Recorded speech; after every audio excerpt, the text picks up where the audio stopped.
Yeah, so my name's Chris Cannizzaro. I'm the horticulturist here at Macadamia Farm Management, and today we are planting our bee-friendly farming trees. As you can see behind me here, they're all nicely shrouded and just getting watered in. So the purpose of this planting here is to provide extra nectar and pollen sources for bees and native pollinators around the orchard.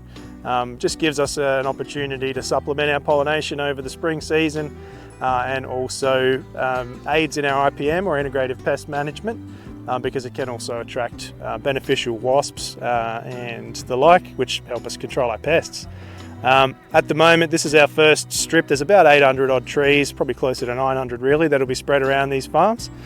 And they'll be around bordered areas and places that are not productive for macadamia, but will be good for the native trees we've got here. So essentially what we're doing is we're running a drip irrigation line, planting the trees, shrouding the trees so that they're protected from the elements, and then watering them in directly after we've planted them, just to give them the best shot at life. The soil's nice and tilled in, so it's nice and loose for them as well, and that, again, that's just going to give them a really good head start at life. And we hope to track these over time as part of the agreement of our grant that we were awarded through bee-friendly farming. Over the life of these trees, we're trying to guarantee that obviously they stay alive as a resource for bees and other native pollinators. And yeah, I suppose we'll see you again in a few months or years' time with an update. Yeah, so these particular species of trees that I've selected flower outside of macadamias. So it's essentially going to give a complementary phenology to the flowering in the orchard. So it extends the time that there's flowering plants in this orchard.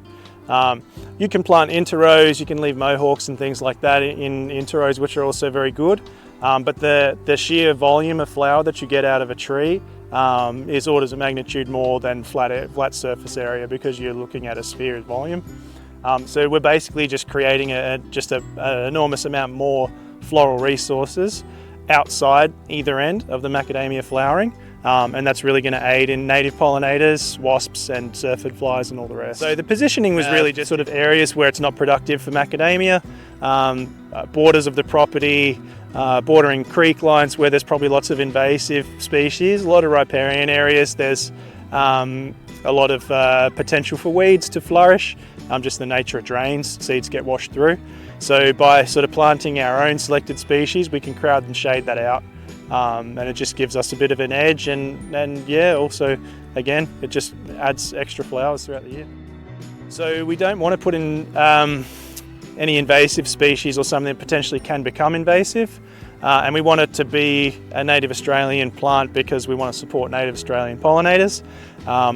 It's not necessarily a re-veg project, so some of the species are from this area, but not all of them. So they'll be native to Queensland, but not necessarily native to Bundaberg, but nonetheless are very, very attractive to our native pollinators here.